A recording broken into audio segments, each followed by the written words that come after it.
یہ سوال ہے کہ جب ہم سرکار صلی اللہ علیہ وسلم کا نام لیتے ہیں تو آپ کہہ کے مخاطب کہتے ہیں، یا صحابہ یا اولیاء، کسی بھی بزرگ شخصیت کو جب ہم کہتے ہیں تو آپ نے فرمایا، آپ آ رہے ہیں، آپ جا رہے ہیں.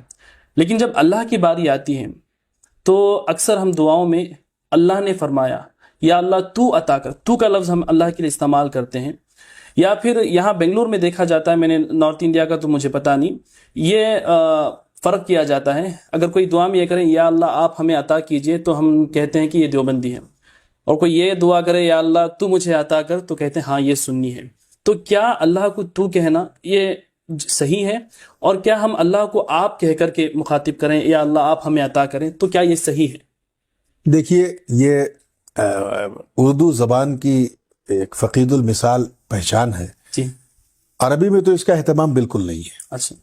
عربی میں کاف ضمیر خطاب نبی کے لیے بھی ہے، خدا کے لیے بھی جی. ہے نا. لیکن اردو زبان نے اس میں امتیاز اس لیے رکھا کہ اللہ کی ذات ایک ہے، جی، تنہا ہے.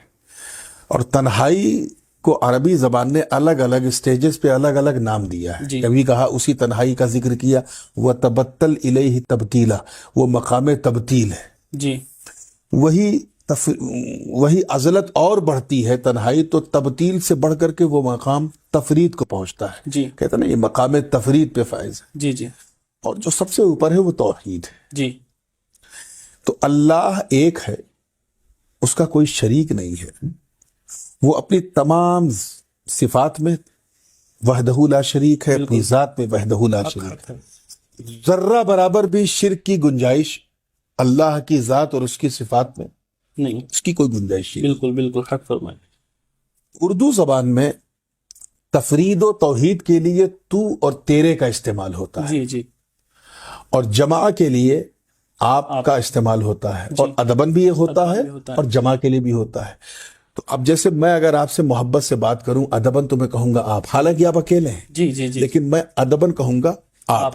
تو آپ کا جو معاملہ ہے وہ یہ ہے کہ آپ ادبن بھی کہا جاتا ہے اور تفریدن بھی کہا جاتا ہے. کسی ایک کو بھی آپ کہا جاتا ہے، جمع کی صیغے میں. جی. ہاں، کسی ایک کو بھی آپ کہا جاتا ہے، ادب کے لیے بھی آپ کہا جاتا ہے، اور جمع کے لیے بھی آپ کہا جاتا ہے. جی. جی. تو جو ہے وہ کسی بھی کنڈیشن میں جمع کے لیے استعمال نہیں ہوتا، وہ صرف ایک کے لیے ہوتا ہے. اگر ہم بلا شبہ اگر ہم اللہ کے لیے آپ استعمال کرتے ہیں بئی معنی کہ اس میں ادب ہے، تو ہم ادب کا خیال تو کر رہے ہیں، مگر اس میں کہیں نہ کہیں ایک ایسا لفظ استعمال کر رہے ہیں جس میں جمعیت کی بو بھی آ رہی ہے. بالکل. تو اللہ کی ذات ایسی وحدہ لا شریک ہے، ایسی وحدہ لا شریک ہے کہ اس میں جمعیت کی بو باز بھی نہیں ہے. بالکل گنجائش، بلکہ دو اللہ بھی نہیں ہے. بالکل حق ہے نا. انبیاء کی ذات تو ہے 1,24,000 کم و بیش، بالکل اللہ ایک ہی ہے. ایک ہی ہے. تو اس کا ایک ہونا اتنا یقینی، اتنا بدیہی ہے کہ اس کے لیے اردو میں وہی صیغہ استعمال کرو جو سوائے ایک کے اور کسی پہ دلالت نہ کرتا. سبحان اللہ، سبحان اللہ. یہ بہت ہی عمدہ فرمایا آپ نے. اگر کوئی آپ ادبن کہہ دے تنہائی میں ہو، اگر ادبن آپ کہتا ہے تو انما الاعمال بالنیات، عمل کا دار و مدار نیت پر. نیت میں ادب ہے، چلے گا. ناجائز بالکل نہیں ہے. تو اس کو یہ وہابی ہے، یہ سنی، ایسا نہیں، وہ ایک آئیڈینٹیفیکیشن کے طور پہ کہا جاتا ہے، کیونکہ بدعقیدوں کو یہ بات سمجھ میں آئی آج تک نہیں جو میں آپ کو سمجھا رہا ہوں. تو وہ یہ سمجھتے ہیں کہ نہیں ادب ہے، ادب سے کہو. وہ یہ نہیں دیکھ رہے ہیں کہ اس ادب کے لفظ میں کہیں نہ کہیں جمعیت کی بو بھی ہے. بالکل بالکل.